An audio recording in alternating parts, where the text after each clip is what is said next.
नमस्कार, यो हो टेलिभिजनको विशेष सन्दर्भमा स्वागत छ। म शारदा थापा। देश यति बेला चुनावमा होमिसकेको छ। मङ्सिर 4 गते संसदीय निर्वाचन हुँदैछ, जसको लागि दलहरू यति बेला चटारमा रहेका छन्। सत्ता गठबन्धन दलको सन्दर्भलाई हेर्ने हो भने सिट बाँडफाँडमै अल्मलिरहेको छ। त्यसैगरी नेकपा एमाले वर्सेस सत्ता गठबन्धन हुने देखिएको छ चुनाव भनेर विभिन्न खालको बहस विश्लेषण गर्न थालिएको छ र वाम गठबन्धन हुन सक्छ त अझै पनि भन्ने खालको विभिन्न किसिमको आकलनहरू पनि गरिराखिएको छ। यही बीचमा देशकै कुरा गर्ने हो भनेदेखि विशेष गरी यो नागरिकता विधेयक, विवादित नागरिकता विधेयकको विषयले पनि यति बेला विभिन्न खालको चर्चा अनि आलोचना र विशेष गरी समर्थन पाइ नै रहेको छ। यही बीचमा राष्ट्रपति विद्यादेवी भण्डारीले 2 वटै संसदबाट पास भएको विवादित नागरिकता विधेयकलाई 15 बुँदे सन्देश पत्रसहित फिर्ता गर्दा पनि हुबहु संसदले प्रतिनिधि सभाले पास गरिसकेपछि अब राष्ट्रपति विद्या भण्डारीको राजीनामा आउने हो कि भन्ने खालको आकलन अनि त्यसैगरी चाहिँ सत्ता गठबन्धनभित्रै तनाव भएको लगायतका कुराहरूको चर्चा यति बेला बाहिरिन थालिसकेको छ। र यही बीचमा नेकपा एमाले अबको चुनावमा कसरी अगाडि बढ्छ लगायतका समसामयिक विषयमा आज हामी कुराकानी गर्दैछौँ, जसको लागि हामीसँग हुनुहुन्छ नेकपा एमालेका प्रभावशाली नेता डाक्टर भीम रावल। हामी उहाँसँग कुराकानी गर्दैछौँ। यहाँलाई स्वागत छ कार्यक्रममा। धन्यवाद। आराम हुनुहुन्छ? ठिक छ, यहाँहरूलाई कस्तो छ? ठिक छ। अब हामीले यो जुन देशको सेरोफेरोमा कुरा गरिरहनु पर्दाखेरि यहाँ राष्ट्रभक्त नेताको रूपमा परिचित हुनुहुन्छ। यहाँको आवाजहरू पछिल्लो समय संसददेखि लिएर सडकदेखि लिएर सदनसम्म बुलन्द भएर राष्ट्रप्रति चाहिँ समर्पित भएर बोलिरहनु भएको छ र अहिले अब चुनावको माहौल आइरहेको छ होइन। र यो बीचमा चाहिँ नेकपा एमाले सत्ता गठबन्धनसँग चुनावमा कसरी फेस गर्दैछ? हामीले जति बेलादेखि बहुदलीय व्यवस्थाको अभ्यास गऱ्यौँ 2048 सालमा पहिलोपटक पछिल्लो बहुदलीय व्यवस्थाको चरणमा, त्यो बेलादेखि नै राजनीतिक दलहरूले आफ्ना घोषणापत्र, नीति, कार्यक्रम लिएर जनताको बिचमा जाने र प्रतिस्पर्धामा गएर जनतामा आफूलाई परीक्षण गर्ने र जनताबाट अनुमोदित हुने त्यो बाटो हामीले अनुसरण गरेका हौँ।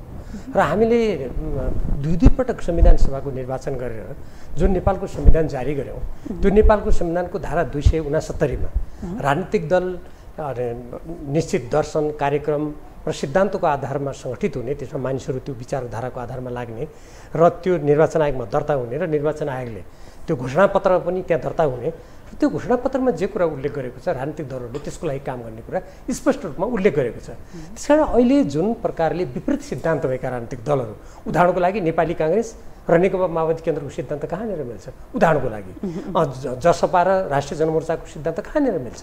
यस्तो जुन विपरीत सिद्धान्त भएका दलहरू जुन चुनावी तालमेलको कुरा गरिरहनु भएको छ, मैले बारम्बार भनेको छु यो संविधानको उल्लङ्घन हो, यो सिद्धान्तहीन, नीतिहीन, गन्तव्यहीन, आदर्शहीन, अवसरवादी बाटो हो। त्यसकारण नेकपा एमाले के गर्छ भन्ने कुरा, नेकपा एमाले त यो जुन हाम्रो स्थापित मान्यता हो बहुदलीय व्यवस्थामा, आफ्ना नीति, सिद्धान्त र कार्यक्रम लिएर जनताको बिचमा जानुपर्छ र जनतालाई भन्नुपर्छ म यी नीति, कार्यक्रम र सिद्धान्तको आधारमा देशलाई यो गन्तव्यमा पुर्याउँछु, मलाई मत दिनुहोस् भनेर त्यो परीक्षणमा जानुपर्छ। र नेकपा एमाले विगतमा पनि त्यही गरेको हो। आम निर्वाचनमा माओवादीसँग त्यति बेला सिद्धान्त मिल्ने भएर मात्र एक भएर गएको हो। अहिले पनि त्यसरी नै जानुपर्छ भन्ने मेरो धारणा। तर यहाँले भने जस्तो विपरीत सिद्धान्त अनुरूप कसरी अगाडि बढ्ने त यो सबै चाहिँ यहाँनिर एकदमै लफडा भइरहेको छ, गोलमाल भइरहेको छ भन्ने आवाज उठाइरहँदाखेरि नि, तर यो वाम गठबन्धन अझै हुन्छ कि भन्ने खालको शङ्का उपशङ्का पनि भइरहेको छ, जुन भेटघाट त्यसै गरी चाहिँ विभिन्न खालको अभिव्यक्तिहरूको आधारमा यो खालको कुराहरू बाहिरिन थालेको छ होइन। वाम गठबन्धन हुने सम्भावना छ? नेपालको संविधान र बहुदलीय स्वच्छ प्रतिस्पर्धालाई अङ्गीकार गर्ने हो भने समान विचारधारा, दर्शन र कार्यक्रम भएका दलहरू एक ठाउँमा आउन सक्छन्। यो जहाँ पनि संसारमा अभ्यास भएको कुरा हो। तर विपरीत सिद्धान्त भएका राजनीतिक दलहरूले जनताको लोकप्रिय मतमा एक भएर मत मागेको मैले दुनियाँमा कहीँ पनि देखाएको छैन।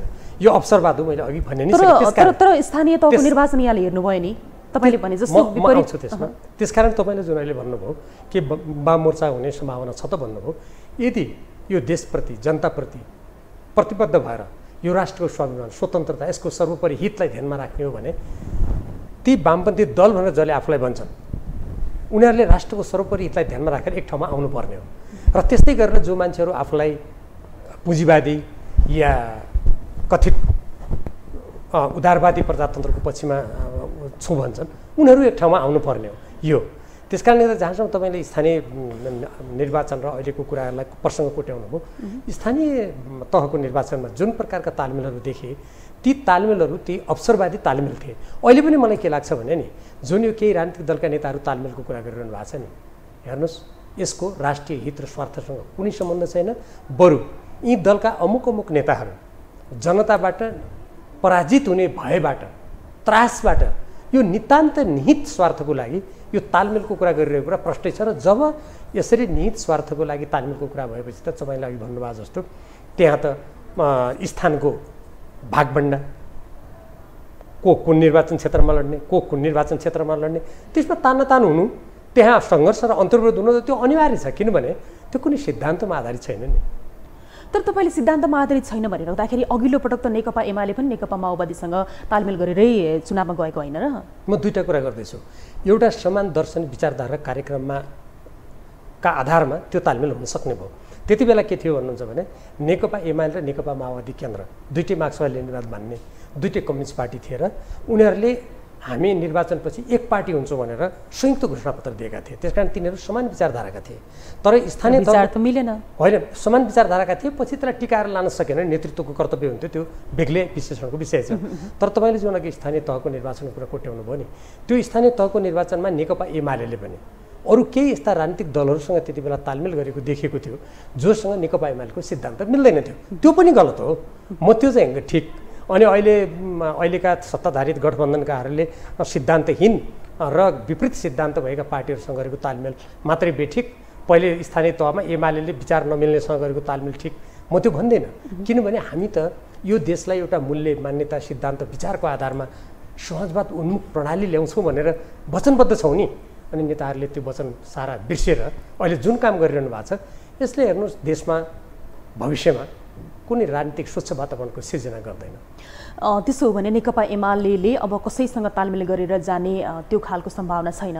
समान विचारधारा दृष्टिकोण र सिद्धान्त भएका राजनीतिक दलहरू आउँछन् भने गर्न मिल्छ जस्तो। तर तपाईँको पार्टीको अध्यक्ष केपी शर्मा ओली त एकदमै लोयल भएर गइसक्नु भएको छ नि त। कोही यदि हामीसँग मिल्न आयो भने हामी उहाँहरूलाई स्वागत गर्न चाहन्छौँ भनेर भनिसक्नु भएको छ। त्यो मैले समाचार माध्यममा पढेँ। तर मैले भन्नु पऱ्यो भने म कसरी भन्थेँ भने यदि हामीसँग राजनीतिक सिद्धान्त विचार दर्शन र यो राष्ट्रको राष्ट्रिय हितसँग विषय मिल्ने राजनीतिक दलहरूसँग हामी एकता गरेर जान्छौँ। किनभने त्यो समान दर्शन विचारधाराको आधारमा अगाडि बढ्ने नेपालको संविधानबाट निर्देशित मार्ग अनुरूप छ। हामी विपरीत सिद्धान्त भएकाहरूसँग या यो राष्ट्रको स्वाधीनता स्वतन्त्रता अखण्डतामा बेला बेलामा आँच पुर्याएकाहरू, संविधानमा आगो लगाउनेहरू, यो देशको विखण्डनको आवाज उठाउनेहरू, यो देशका नदी नाला प्राकृतिक साधन स्रोतलाई विदेशीको हातमा बुझाउनेहरू, असमान सन्धि सम्झौताको पछुपोषण गर्नेहरू, यस्तोसँग नेकपा एमाले जाँदैन। र त्यसैले नेपाली जनता हो हामीलाई नेपालको सर्वोपरि हितको आधारमा हामीलाई मत दिनुहोस् भनेर जान्छौँ भनेर नेकपा एमाले त्यस्तो भन्नुपर्छ भन्ने कुरा म मान्यता राख्छु। र मेरो यो मान्यता मेरो व्यक्तिगत होइन, यो नेकपा एमालेको विधान महाधिवेशनबाट पारित राजनीतिक प्रतिवेदन कार्यनीति अहिले मैले जे भने त्यही दिशातर्फ उन्मुख छ। तर तपाईँले भनेको कुरा अघिल्लो निर्वाचनमा त लागू भएन नि, स्थानीय तहको निर्वाचनमा, जहाँ त परिवार दल राप्रपा लगायतका दलहरूसँग त नेकपा एमाले तालमेल गरेरै अगाडि आएको होइन अस्तिको स्थानीय तह निर्वाचनमा पनि? मैले त्यसै बेला त्यसको आलोचना गरिसकेँ। किनभने विपरीत सिद्धान्त भएका व्यक्तिहरू तपाईँले आलोचना गरिरहनुहुन्छ अनि पार्टीभित्र तपाईँ व्यक्ति बोल्नुहुन्छ, पार्टी त बोल्दैन नि त फेरि, बोलेन नि त। त्यो पार्टीले पनि हेर्नुहोस् राजनीतिक दलले त्यसले त्रुटि नै गर्दैन, कमी नै गर्दैन भन्ने होइन। अब म राजनीतिक दलको कुनै पदाधिकारी त्यहाँ निर्णायक ठाउँमा भएदेखि म तदनुकूल नै त्यो पार्टीमा भूमिका खेल्थेँ। त्यहाँ नभएपछि त मैले भन्ने हो, सुझाव दिने हो। अब सुझाव ग्रहण नगर्ने कुरा अख्तियारवाला अधिकार प्राप्त व्यक्तिको जिम्मा हो। त्यही त अब पटक पटक तपाईँले विरोध गरिरहनुहुन्छ, तपाईँको कुरा केही पनि लागू भएको देखिँदैन के पार्टीभित्र। त्यो हिसाबले गर्दाखेरि अब व्यक्तिले मात्रै बोलेर त केही हुने रहेछ भन्ने कुरा त त्यो सर्वोपरि सबैलाई थाहा भएकै कुरा हो। त्यो हिसाबले गर्दाखेरि अब तपाईँले विरोध गरिरहनुको अर्थ चाहिँ के भन्ने पनि लाग्छ नि त फेरि? मलाई त्यस्तो लाग्दैन। हेर्नुहोस्, एक त मेरो विरोधको लागि विरोध भएन, मैले नेपालको संविधान, हाम्रो पार्टीको नीति सिद्धान्त दर्शन त्यसको प्रतिरक्षामै कुरा उठाएको। जस्तो मानौँ हाम्रो जनताको बहुदलीय जनवाद छ नेकपा एमालेको। जनताको बहुदलीय जनवादले के भन्छ भने राष्ट्रिय स्वाधीनतालाई सर्वाधिक महत्त्व दिएर जानुपर्छ। आज पनि हाम्रो देशको राष्ट्रिय स्वाधीनतामाथि खतरा छ भनेर हाम्रो पार्टीको विधान महाधिवेशनबाट पारित राजनीतिक प्रतिवेदनमा भनेको छ। र हामी मार्क्सवाद लेनिनवादमा विश्वास गर्छौँ भनेको छ। हामी असमान सन्धि सम्झौताको विरोध गर्छौँ भनेको छ।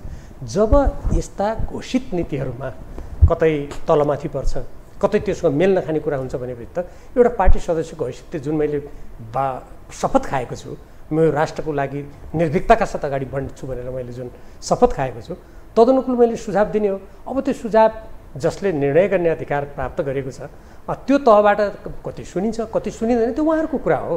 तर एउटा इमान्दार नागरिकको हैसियतले र इमान्दार पार्टी सदस्यको हैसियतले उचित कुराको पक्षमा, पार्टीको सिद्धान्तको पक्षमा, नेपालको संविधानले तय गरेको राष्ट्रिय हित सर्वोपरि राख्ने असंलग्न परराष्ट्र नीति, देशका साधन स्रोतहरूलाई देशको सर्वोपरि हितमा परिचालित गरेर स्वतन्त्र राष्ट्रिय अर्थतन्त्र निर्माण गर्ने कुरामा त दृढ रहनुपर्छ नि। अब त्यो कसैले सुन्दैन भनेर सही कुराको पक्षमा बोल्न छोड्ने कुरा त आएन नि। फेरि अर्को कुरा मलाई के पनि लाग्छ भने मैले यसबिच जति कुराहरू राष्ट्रको हितमा अरू धेरै देशभक्त जनताहरूसँग आवाज मिलाएर गरेको छु, हेर्नुहोस् कतिपय कुराहरू त राजनीतिक दलहरू सरकार सुन्न बाध्य पनि छ नि। कुनै कुरा सुन्दै नसुनेको होइन, तर कतिपय कुराहरू मिचेर जाने, संविधान मिच्ने, कानुन मिच्ने, सरकारले मनपरी गर्ने त्यस्ता कुराहरू पनि भएका छन्। अब अर्को एउटा कुरा नि, जस्तो अब तपाईँले भनिहाल्नुभयो अब एउटै विचारधारा भएकोसँग मात्रै मिल्ने हो, विपरीत विचारधारा भएको विपरीत सिद्धान्त भएकोसँग मिल्ने कुरा गर्नै हुँदैन भनेर तपाईँले भनिरहनु हुँदाखेरि, जस्तो यही गठबन्धन हुँदाखेरि एमालेको कति सिट आउँछ त? अब सबैलाई जिज्ञासा त यही छ नि त। अब आकलन यहाँ धेरै थरीले गरिसकेका छन्, नेकपा एमाले त अब आउने चुनाव त 9 सिटभन्दा बढी त ल्याउनै सक्दैन भन्ने आकलन बाहिर आइसकेको छ।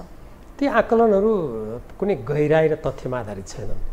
जब भन्नुहोस् आम निर्वाचनको लागि उम्मेदवारी नै दर्ता भएको छैन, कस्ता होइन तर त्यो अलिकति तपाईँ भन्नु, मैले किनभने धेरै लामो समयदेखि हेर्नुहोस् म 48 सालदेखि आम निर्वाचनमा आफै पनि प्रतिस्पर्धामा छु होइन, प्रतिस्पर्धाको कयौँ पटक मैले सहभागी भएको छु। जब राजनीतिक दलहरूले उम्मेदवारहरूको चयन गर्छन्, उम्मेदवारहरू प्रष्ट हुन्छन्, उनीहरूका घोषणापत्र जारी हुन्छन्, अनि त्यसपछि त्यसलाई हेरेर जनताको खास मत, खास दृष्टिकोण बाहिर आउँछ। अहिले नै मान्छेले यति स्थान ल्याउँछ उति स्थान ल्याउँछ भन्ने कुरा त्यो अलिकति समयभन्दा अगावै या हतारो हुन्छ, एउटा कुरा। दोस्रो, हाम्रो नेपालमा नि कसले कति मत ल्याउँछ भन्ने कुरा एकदम गहिरिएर अनुसन्धानमा आधारित भएर वस्तु तथ्यको आधारमा अघि तपाईँले भनेको कुरा आएका पनि होइनन्। ती मान्छेको अनुमानको आधारमा एउटा घटनाक्रमहरू बाहिर गरेका विभिन्न मान्छेका अभिव्यक्तिमा आधारित छन्। त्यसकारण यो कति कसले स्थान ल्याउला कहिलेकाहीँ त त्यो प्रक्षेपण पनि मेल खान्छ नि। फेरि प्रक्षेपण त वस्तु तथ्यमा आधारित भयो भने अलिकति मेल पनि खान्छ, तपाईँले भन्नुभयो ठिकै हो। तर अहिले त उम्मेदवारै दिएका छैनन् पार्टीले, कस्ता उम्मेदवार जस्तो भन्नुहोस् न, अहिले गठबन्धनको अघि नै तपाईँले भन्नुभयो उहाँहरूको स्थान विभाजन भागभण्डा नै मिलेको छैन, अनि अहिले नै कसले कति स्थान ल्याउँछ भन्ने अलिकति वस्तु फरक मिल्ला होइन, त्यो त अर्थात् मिलेन भने भन्नुहोस् न। अहिले कतिपय मान्छेले के भन्लान् भने गठबन्धन भयो भने ल्याउला भनेको छ, त्यो त एउटा अनुमान भयो नि। हुन सकेन भने ठाउँ विद्रोही भयो भने के हुन्छ? ठिक छ, तर पनि अनुमानित अब नेकपा एमाले यो पार्टी फुटेकै कारणले गर्दाखेरि 150 सिट गुमाउन पुग्यो भनेर यति बेला तपाईँहरूकै सहकर्मी घनश्याम भुसालजीले भनिरहनु भएको छ होइन। अब चाहिँ के क्षमा सत्ता लगाएर हामी जनतामा जानुपर्छ भनेर उहाँले असन्तुष्टि जनाइरहनु भएको छ। त्यो हिसाबले गर्दाखेरि कति सिट ल्याउने तयारी हो होइन, त्यो त अलिकति आफ्नो पनि एउटा हुन्छ नि, यति चाहिँ हाम्रो आउनै पर्छ भन्ने। नेकपा एमाले अहिले यति नै स्थान आउँछ भनेर अन्तिम अध्ययन गरेर निर्णय बाहिर ल्याएको मलाई जानकारी छैन। मलाई लाग्छ घोषणापत्रमा उहाँहरू अहिले व्यस्त हुनुहुन्छ, बैठकमा व्यस्त हुनुहुन्छ। उहाँहरू त बहुमत ल्याउँछु भन्नुहुन्छ नि केपी ओलीजी त। चुनावमा जाने कुनै पनि व्यक्तिले थोरै मत ल्याउँछु भन्दैन, त्यो दाबी गर्नु पनि स्वाभाविक हो। किनभने नेकपा एमाले भनेको नेपालको एउटा सशक्त सबभन्दा ठुलो राजनीतिक दल हो। अहिले पनि उसले दाबी गर्ने कुरा कुनै अनौठो कुरा भएन।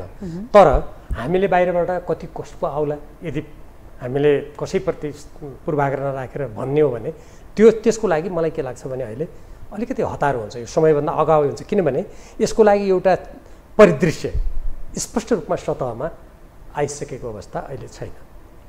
तर नेकपा एमालेलाई जनताले अहिले पनि पत्याउँछन् भन्ने कुरामा तपाईँ विश्वास त हुनुहुन्छ? नेकपा एमालेको हेर्नुहोस् देशव्यापी रूपमा अहिले पनि सबभन्दा ठुलो सङ्गठनात्मक स्थिति छ र यो दलले विगतमा जसरी राष्ट्रियताको पक्षमा, जनताको पक्षमा दृढतापूर्वक आफ्ना अडानहरू राख्यो, यसले सक्रियतापूर्वक काम गरेर यसका जुन व्यापक कार्यकर्ता पङ्क्ति छ 77 जिल्लामा, यसका विभिन्न जनसङ्गठनहरू छन्, त्यो आधारमा अहिले पनि यो पार्टीको सम्भावना एकदमै राम्रो नहुने त कुरै भएन। तर यसलाई हामीले संसदीय स्थानमा कति स्थानमा आउला भन्ने कुरा भन्नको लागि मैले अघि भने जस्तै अलिकति सबै कुराहरू सतहमा आइसकेपछि तपाईँले भन्नुभएको जस्तो अलिकति प्रक्षेपण गर्न सकेला त्यति बेला। तर अब ठिक छ, तपाईँले भने जस्तो देशैभरि नेकपा एमालेको सङ्गठन छ, हामी बहुमत ल्याउँछौँ, त्यो चुनावमा जाने दल जसले पनि भन्ने कुरा हो, नेकपा एमाले बारम्बार त्यो भनिरहन्छ र त्यसमा पनि केपी शर्मा ओली अध्यक्ष जो हुनुहुन्छ उहाँले त जहिले पनि भनि नै रहने कुरा भइहाल्यो होइन। र यही बिचमा पछिल्लो समय तपाईँहरूले जुन असन्तुष्टि व्यक्त गर्नुभयो र 10 बुँदेललाई बालकोटबाट यो चुनावमा चाहिँ ठेगान लगाइन्छ भन्ने चर्चा खुबै बजारमा छ नि, तपाईँहरूलाई फेरि त्यो साइडबाट हुन्छ नि अलिकति के भन्छ बायसै गरेको त्यो देखिन्छ पनि तपाईँहरूको विद्रोहबाट, तपाईँहरूको अभिव्यक्तिहरूबाट पनि होइन। अब यो चर्चालाई चाहिँ तपाईँ कसरी लिनुहुन्छ, कस्तो छ अवस्था? हेर्नु, जति बेला त्यो 10 मध्ये सहमति भयो नि, त्यो 10 मध्ये सहमति गर्नुको लागि जुन कार्यदल बनाएको थियो, म पनि त्यसमा सक्रिय एक पक्षको संयोजक नै थिएँ। त्यो कार्यदल बनाउने नै हाम्रो पार्टी अध्यक्ष केपी ओलीजी र तत्कालीन हाम्रा नेता माधव कुमार नेपालजी हुनुहुन्थ्यो। उहाँहरूले नै गठन गरे हो। म त यो कार्यदल गठन नगरौँ, एउटा वक्तव्य दिएर पार्टी मिल्यो, अब हामी पूर्ववत एक भएर जाउँ भनेर मेरो धारणा त्यो थियो। हेर्नुहोस्, र जब उहाँहरूले नै गठन गरेको कार्यदलले 10 बुँदे सहमति गरिसकेपछि त्यो कार्यान्वयन भएर गएको भए आज पार्टी विभाजित हुँदैन थियो नि। अनि पार्टी विभाजित नहुँदा जनता, देश, यो पार्टी कसलाई हानि हुन्थ्यो? त्यो अध्याय त्यहाँ सिद्धियो। अब जहाँसम्म मैले त सुनेको छैन, यदि तपाईँले भने जस्तै यदि कसैले जसले 10 बुँदे सहमति अनुसार पार्टी अगाडि बढ्नुपर्छ, पार्टी विभाजन हुनु हुँदैन, पार्टी विभाजन हुँदाखेरि देश कमजोर हुन्छ, देश कमजोर हुनेको बाह्य हस्तक्षेप बढ्छ, कम्युनिस्ट आन्दोलनलाई क्षति पुग्छ भन्ने कुरालाई जसले यो गलत थियो, त्यसकारण जसले पार्टी मिल्नुपर्छ, 10 बुँदे कार्यान्वयन हुनुपर्छ, तिनीहरूलाई सिद्ध्याउनुपर्छ यो चुनावमा भनेर यदि कसैले भनेको छ भने, मैले त सुनेको छैन, यदि कसैले भनेको छ भने त्यो नेपालको कम्युनिस्ट आन्दोलनलाई कमजोर बनाउने, आफ्नै पङ्क्तिलाई कमजोर बनाउने र यो विपक्षीहरूलाई बलियो बनाउने, आफैले आफैलाई क्षति पुर्याउने दृष्टिकोण हो त्यो। किनभने जुनसुकै मान्छेले पनि सामान्य रूपमा भन्न सक्छ, निर्वाचनमा भने त जतिसक्दो बढी मान्छेलाई समेटेर, जतिसक्दो बढी मान्छेलाई परिचालित गरेर आफ्नो आन्तरिक घरलाई बलियो बनाएर पो सफलता प्राप्त हुन्छ त। अब चुनावमा त्यति बेला जसले पार्टीलाई एक बनाउनुपर्छ, विभाजन गर्नु हुँदैन, 10 बुँदे गरेर जाउँ भने थियो, तिनलाई सिद्ध्याउनुपर्छ कसैले भन्यो भने त यसले अन्ततः त्यो भन्ने मान्छेहरूले आफैलाई सिद्ध्याउने दिशातर्फ धकेलिरहेका हुन्छन्। त्यो गलत दृष्टिकोण हो यदि कसैले भनेको छ भने। तर जस्तो डाक्टर भीम रावलको कुरा गर्ने हो भने एकदमै प्रभावशाली होइन, त्यसै गरी अब यत्रो सङ्घर्ष गरेर नेकपा एमालेलाई यो स्थानसम्म ल्याउनको लागि महत्त्वपूर्ण भूमिका खेलेको व्यक्ति होइन। र तपाईँको पछिल्लो अभिव्यक्तिहरू, असन्तुष्टिका आवाजहरू होइन, आफ्नै पार्टीभित्र अन्तर्द्वन्द्वदेखि लिएर अनि तपाईँले बोलेका कुराहरू नसुनिनु, त्यो कारणले गर्दाखेरि चाहिँ तपाईँलाई कहिलेकाहीँ म नेकपा एमालेमा नै किन रहिरहेको छु अहिलेसम्म भन्ने लाग्छ कि लाग्दैन? म पहिलो कुरा तपाईँले जुन असन्तुष्टि भन्नुभयो नि, म असन्तुष्ट होइन। म के हुँ भने, के हो त, मैले आजभन्दा भनौँ झन्डै 5 दशक अगाडि जुन राजनीति आरम्भ गरेँ, मैले राजनीतिलाई कसरी बुझेको छु भने यो देश र जनताको लागि हो। यो व्यक्तिका स्वार्थपूर्ति गर्ने, राष्ट्रका नदीनाला जस्तो उदाहरणको लागि हेर्नुहोस्, वर्तमान प्रधानमन्त्रीले पश्चिम सेती र सेती छ भर्खरै भारतले जिम्मा लगाइदिनु भयो, त्यो कुनै प्रतिस्पर्धा छैन, केही छैन। माथिल्लो कर्णाली आयोजना हेर्नुहोस्, भारतीय जिएमआर कम्पनीले 14 वर्ष अगाडि त्यसलाई ओगट्यो, सम्झौता भएको 8 वर्ष भयो, अनि 2 वर्ष अहिले त्यो सम्झौताको प्रावधान विपरीत त्यसको म्याद थप्दियो, जबकि उसले तोकिएको म्यादभन्दा ढिलो गरेको हुनाले झन्डै 2 अरब उसले नेपाललाई हर्जाना तिर्नु पर्थ्यो। हर्जाना असुल गर्नु त कता कता, उसको 2 वर्ष म्याद थप्यो। अनि उसले अहिले के गर्दैछ त, माथिल्लो कर्णाली एउटा फ्रान्सेली कम्पनीलाई बेच्दैछ। मैले उदाहरण दिएको। अब अहिले हेर्नुहोस्, हाम्रा देशका अरू कतिपय राष्ट्रिय महत्त्वपूर्ण कुराहरू अगाडि आएका छन्। अब त्यो यस्ता कुराहरू हुनु हुँदैन। जस्तो नागरिकताकै कुरा गरौँ, तपाईँले पनि त्यसमा सायद सोध्नु पनि होला, यस्ता विषयमा राष्ट्रको बेहुती हुने विषय गर्नु हुँदैन। हामी त सबभन्दा पहिले त जनता र देशको हितको लागि यो पार्टी बनाएका हौँ नि हामीले, हाम्रो व्यक्तिगत स्वार्थको लागि होइन नि भन्ने मान्यताको कुरा मैले उठाएको हुँ। त्यो असन्तुष्टि भन्दा पनि राष्ट्र, जनता, पार्टीको हितमा मेरा ती कुराहरू हो नि एक। दोस्रो जुन त्यसको अर्को प्रश्न गर्नुभयो, अब यत्रो आफूले कुरा उठाउँदा पनि यसको सुनवाई नभएपछि कतै यो पार्टीमा नै किन बसिराखेको छु भन्ने लाग्दैन भनेर जुन भन्नुभयो, मैले हेर्नुहोस् राजनीतिक दललाई कुनै व्यक्ति विशेषको एउटा कुनै कम्पनी जस्तो ठान्दिनँ। राजनीतिक दल भनेको त्यहाँ हजारौँ मानिसहरूको पसिना, रगत, मेहनतबाट त्यो बनेको हुन्छ। र मैले पनि यो पार्टीमा धेरै पसिना बगाएको छु। म जस्ता धेरै मान्छेले पसिना बगाएका छन्, कतिले रगत बगाएका छन्, कतिले जीवनको बलिदान गरेका छन्। त्यसकारण मैले देशको हितमा, यो पार्टीले अवलम्बन गरेको सिद्धान्त, नीति, दर्शन, कार्यक्रमको हितमा निरन्तर बोलिरहने हो।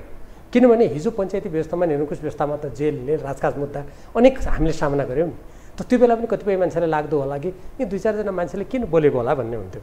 तर हामी देश र जनताको हितमा लगातार बोलिराख्यौँ, जुन आवाज यत्रो सशक्त भयो भने आज पनि। त्यसकारण मलाई के लाग्दैन भने मैले उठाएको आवाज तत्काल त्यो कार्यान्वयन नहुँदा या सुन्नुपर्ने मान्छेले नसुन्दा मलाई पार्टीमा किन लागेको छ छोडिदिउँ भन्ने मेरो मनमा आउँदैन। मेरो मनमा के आउँछ, यो राष्ट्रको कहीँ पनि स्वाधीनता झुक्यो भने, यसको स्वतन्त्रतामा आँच आयो भने, जनताको हक अधिकारमा कुनै पनि मान्छेले धावा बोल्यो भने त्यसको सशक्त प्रतिकार गर्नुपर्छ।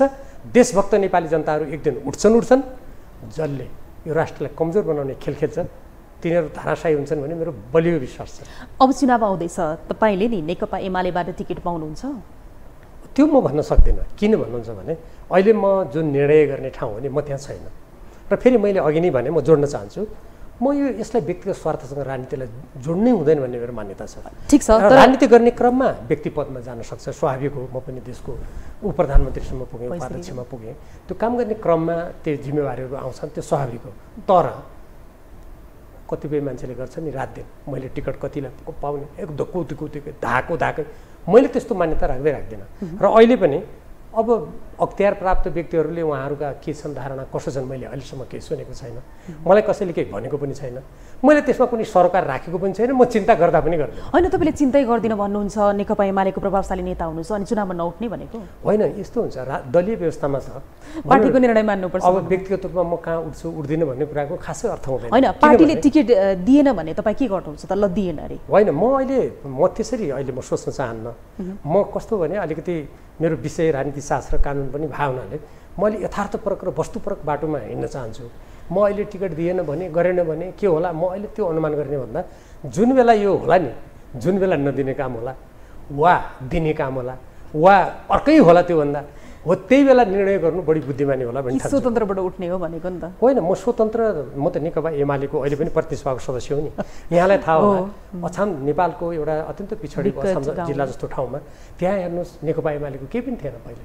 त्यहाँका सम्पूर्ण अरू पार्टीका गढहरू भत्काएर मैले सशक्त रूपमा त्यो जिल्लालाई एमालेको किल्लामा परिणत गरिदिएको थिएँ होइन।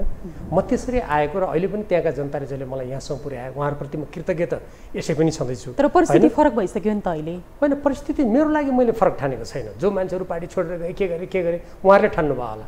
मेरो त त्यो जनताप्रतिको सम्बन्ध, मेरो सिद्धान्तप्रतिको निष्ठा, यो देशप्रतिको निष्ठा, म जुन बेला राजनीतिमा प्रवेश गरेँ 50 वर्ष, झन्डै 50 वर्ष अगाडि, म त आज त्यही ठाउँमा छु भन्ने ठान्छु। म हेर्नुहोस्, मान्छेले कतिपयले भन्छन् नि आज मेरो स्थिति बदलियो होइन, के गर्यो, सिद्धान्त छैन। कतिपय मान्छेले 17,000 मान्छेको मृत्युपछि मार्क्सवादै काम लागेन भनेका घोषणा पनि हामीले सुन्यौँ। म त्यस्तो खालको अवसरवादले कुनै व्यक्ति, देश र राजनीतिलाई ठिक ठाउँमा पुर्याउँछ जस्तो मलाई लाग्दैन। भनेपछि यदि नेकपा एमालेबाट तपाईँलाई टिकट प्राप्त भएन भने पनि तपाईँ एकदम आनन्दका साथ जनताको सेवा गरिबस्ने हो? होइन, म अहिले यो पटक होइन, म अहिले जस्तो भन्नु न, कहिलेकाहीँ कस्तो हुन्छ भन्नुहुन्छ भने यो चुनावमा उठ्ने अनुमति वा स्वीकृति वा सहमति पाउने वा नपाउने भन्ने जुन कुरा छ नि, यो एकदमै संवेदनशील विषय छ होइन। अब भर्खर नेकपा एमालेको आज हिजो अस्तिदेखि बैठक चलिरहेछ। अब के निर्णय आउँछ त्यो थाहै नै छैन। अब मैले पूर्वानुमान गरेर अलिकति पूर्वाग्रही जस्तो भएर म यस्तो गर्छु उस्तो गर्छु भन्दाखेरि त्यो म जस्तो मान्छेलाई अलिकति सुहाउँदैन कि। त्यो पछिकै कुरा भयो होइन। अब यो नागरिकता विधेयक एकदमै विवादित बनेको छ होइन। यो नागरिकता विधेयकको विषयमा नि राष्ट्रपति विद्यादेवी भण्डारी र तपाईँको कुरा त मिल्यो होइन? यो नागरिकता विधेयक विवादास्पद भएको होइन, यसलाई विवादास्पद बनाइएको हो। म 2009 सालदेखि आजसम्मको घटनाक्रमलाई संक्षेपमा स्मरण गराउन चाहन्छु। जुन बेला देशमा राजनीति अस्थिर बन्यो, सरकारहरू अलिकति कमजोर जस्ता भए, त्यो सरकारको टुप्पोमा बस्नेहरू अलिकति विदेश परस्त भए, त्यो बेला नेपालको नागरिकता विधेयकलाई खुकुलो बनाएर विदेशीहरूलाई नेपालभित्र हुलेर नेपालीहरूलाई अल्पमतमा पार्ने षड्यन्त्र हुँदै आएको छ। हामीले नागरिकता विधेयकको सम्बन्धमा नेपालको संविधानमा जे व्यवस्था गरेका छौँ तदनुकूल अगाडि बढ्नुपर्छ भन्ने हाम्रो मान्यता हो। अहिले उठेको एउटा मूलभूत कुरा के हो भन्नुहुन्छ भने नेपालको संविधानको जुन भाग 2 को धारा 10 देखि 15 जुन नागरिकता सम्बन्धी व्यवस्था गरिएको छ, त्यसको एउटा उपदफामा हामीले के लेख्यौँ भने नेपाली नागरिकसँग विवाह गरेर आउने विदेशी महिलाहरूको हकमा सङ्घीय कानुन बमोजिम हुनेछ भनेर हामीले लेख्यौँ। अब नयाँ कानुन बनाउँदा सङ्घीय कानुन ती नेपाली नागरिकसँग बिहा गरेर आउने महिलाको हकमा सङ्घीय कानुन बनाउनु परेन नेपालको संविधान बमोजिम। जति बेला केपी ओलीजी प्रधानमन्त्री हुनुहुन्थ्यो उहाँले नागरिकता सम्बन्धी विधेयक ल्याउनु भयो। त्यो विधेयकमा राज्य व्यवस्था र सुशासन समितिमा 22 महिनासम्म छलफल भयो र त्यहाँ त्यति बेला अहिलेका नेकपा माओवादी केन्द्र र नेकपा एमालेका सांसदहरूले एकमतबाट, जनमोर्चाका सांसदहरू सबैले एकमतबाट नेपाली नागरिकसँग विवाह गरेर आउने विदेशी महिलाले निरन्तर 7 वर्ष नेपालमा बस्यो भने मात्रै निजहरूलाई अङ्गीकृत नागरिकता दिने। तर बिहा गर्नुभन्दा अगाडि उहाँलाई थाहै बसोबासको परिचय पत्र दिने, त्यो परिचयबाट उहाँहरूले ब्याङ्क खाता खोल्नदेखि शिक्षा, स्वास्थ्य, अरू सबै सुविधा पाउने भनेर हामीले त्यो पठायौँ। तर त्यसलाई यो सरकारले के गर्यो? रद्दीकोटो गरेमा हालिदियो। त्यत्रो छलफललाई उसले खारेज गरिदिएर अहिले यो विधेयक ल्याए। अनि एउटा कुरा त्यो आपत्तिको कुरा भयो। दोस्रो, यत्रो विधेयकको कुरामा छलफल गर्नु भनेर जब राष्ट्रपतिले यी नेपालको राष्ट्रिय हितका कतिपय 15वटा बुँदाहरूलाई उठाएर उहाँले तपाईँहरू पुनर्विचार गर्नुहोस्, छलफल गर्नुहोस् भनिसकेपछि त्यसमा छलफलै नगरेर कथित संक्षिप्त प्रक्रियाबाट, जबकि हामी 45 जना सांसदहरूले हेर्नुहोस् 95 भन्दा बढ्ता त संशोधन हालेका थियौँ, मैले पनि हालेको थिएँ। अनि त्यतिका सांसदहरूले त्यत्रो विषय उठाएको देशको राष्ट्रपति जो देशको संरक्षकको रूपमा भनेर संविधानले मानेको छ, उहाँले यी कुराहरूलाई पुनर्विचार गर्नुहोस् है, छलफल गर्नुहोस् भने चाहिँ बल्मिचाइ गरेर अगाडि गएपछि त्यो कदाचित सरकारले गरेको कामलाई उचित मान्न सकिँदैन। यस अर्थमा राष्ट्रपतिले जुन राष्ट्रको हितमा यसलाई सोच्नुहोस्, हेर्नुहोस् भन्नुभएको छ, त्यो त हामीसँग राष्ट्रको हित सोच्ने, नागरिकताको सम्बन्धमा जनसङ्ख्याको राजनीतिबाट नेपालको चिरकालीन अस्तित्वलाई समाप्त गरेर यो देशलाई बाह्य अतिक्रमणमा पुर्याउने जुन दुराशयका साथ केही मानिसहरूले यी कामहरू गरेका छन्, यो हुनुहुँदैन भन्ने जोसँग पनि त हाम्रो विचार मिल्ने भयो। राष्ट्रपतिजीले पुनर्विचार गर्नुभन्दा त उहाँको संवैधानिक अधिकार पनि छ पुनर्विचार गरेर भन्न पाउने, संविधानको धारा 113 बमोजिम उहाँको कर्तव्य पनि हो देशको हितमा बोल्ने। त्यही त उहाँको कर्तव्य हो होइन। तर यहाँनिर अब यो सबै सन्दर्भहरूलाई, प्रसङ्गहरूलाई फर्केर हेर्दाखेरि नि यो नागरिकता विधेयकमा लफडा गर्नुपर्ने अवस्था चाहिँ के छ भन्ने प्रश्न पनि रहेको छ क्या। जस्तो अब करिब 6 लाखभन्दा बढी नागरिकहरू नागरिकता पाउनबाट वञ्चित छन्, उनीहरूको पीडा कसले बुझिदिने होइन। जस्तो छोराछोरी पढाउनदेखि ब्याङ्क खाता खोल्नदेखि लिएर हरेकमा समस्या देखिएकै छ। र यो सँगसँगै अब नेकपा एमाले ल्याएको अध्यादेश यहाँ आफैले भनि नै हाल्नुभयो, जुन चाहिँ अब राष्ट्रपतिले पहिला पनि प्रमाणीकरण गरेकै हो, सर्वोच्चले रोकेको हो नि होइन। त्यो हिसाबले गर्दाखेरि चाहिँ अब यो नागरिकता पाउनेहरूको पीडा चाहिँ बुझ्नु पर्दैन। 3टा कुरा भन्नुभयो तपाईँले।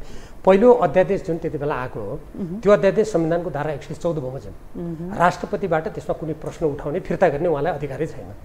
पछि उहाँले त्यो विधेयकलाई नै केही समयपछि उहाँले अस्वीकार त गर्न सक्नुहुन्छ विधेयकलाई नै, तर अदालतमा मुद्दा गइसकेको थियो, त्यो अस्वीकार गर्ने समय पनि थिएन। एउटा कुरा। दोस्रो, जुन तपाईँले लाखौँ मानिसहरूले नागरिकता पाएका छैनन् भन्नुभयो, मैले संसदमा नै के माग गरेको छु भने, सरकारसँग माग गरेको थिएँ भने नेपालमा साँच्चीकै लाखौँ मानिसहरूले नागरिकता पाएको छैन जुन भनिन्छ, ती को हुन् त नपाउने, छानबिन गरौँ। एक। दोस्रो, अहिलेसम्म नेपालीले जति नागरिकता पाएको छ व्यापक रूपमा 2035-36 को जन्म सङ्ग्रहदेखि अहिलेसम्म आउँदा अनागरिकले जो विदेशी हुन्, नागरिकता नपाउनु पर्नेले हजारौँले पाएको छ भन्ने पनि त्यतिकै चर्चा छ नि। ती सबैको छानबिन गरौँ त, किन नगरेको सरकारले छानबिन? र मेरो धारणा मात्रै होइन कि प्रत्येक देशभक्त नेपालीको धारणा के छ भने, जो नेपाली हो उहाँहरूले त कुरो नागरिकता पाइरहनु भएको छ त, उहाँहरूले त नागरिकता सजिलै पाउनुपर्छ भन्ने त मेरो एकदम स्पष्ट धारणा छ। कोही मान्छेहरूले के भन्छन् भने अनुहार हेरेर, छाला हेरेर यस्तो भन्यो, तराईमा बस्नेलाई यस्तो भन्यो भन्छन्। त्यस्तो भन्ने मान्छेहरू यो देशलाई विभाजित गर्ने विभाजनकारी तत्त्व हुन्। यो हेर्नुहोस्, नागरिकता भनेको अनुहार हेरेर, तराई पहाड मधेस हेरेर होइन। हामीले भनेको के हो भने नेपालीहरूले नागरिकता सजिलै पाउनु पर्यो, तर विदेशीलाई नागरिकताको लागि ढोका खोल्न भएन। भारत जस्तो त्यत्रो जनसङ्ख्या भएको देशमा त उसले विदेशी महिलाहरू कोही विवाह गरेर आयो भने, विदेशी नागरिक आयो भने हेर्नुहोस्, दरखास्त दिनुको लागि 7 वर्ष कुर्नुपर्छ।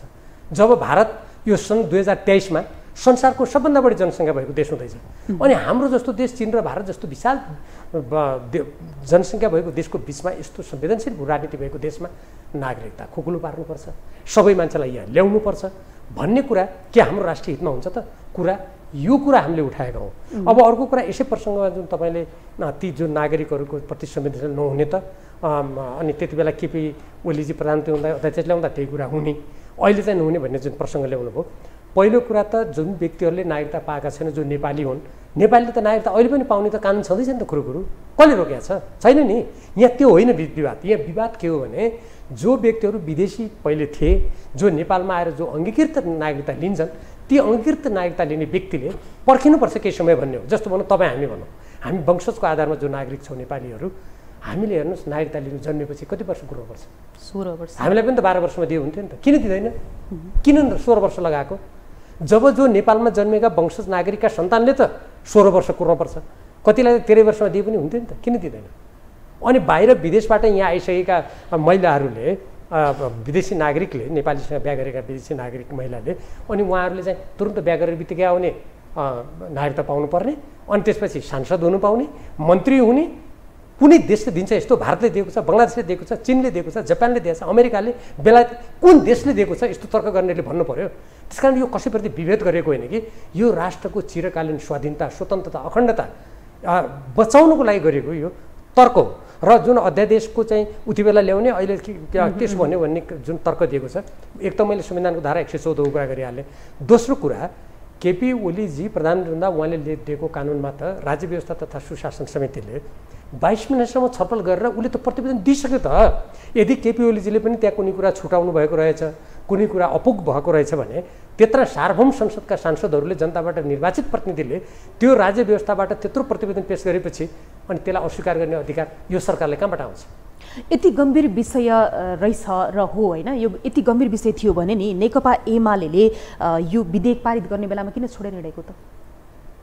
होइन, यो विधेयक पारित गर्ने बेला नेकपा एमाले छोडेर हिँडेन, मैदान छोडेर हिँडेको होइन। होइन त यो अलिक गलत सूचना भयो। होइन, म यहाँलाई म अलिकति बताउँ। हामीले 45 जना सांसदहरूमध्ये संशोधन हाल्ने 33 जना त नेकपा एमालेकै थियो। त्यो त बहुमतको कदर हुन्छ नि, मैले भनेको एउटा बहुमतको कदर त हुन्छ। बहुमतको कदर भएर त उहाँहरूले जबरजस्ती गर्दाखेरि पनि मान्न बाध्य भयौँ त हामी कहाँ खुर्सानीको धुलो लिएर कसैको आँखामा हाल्न हामी कहाँ गयौँ त?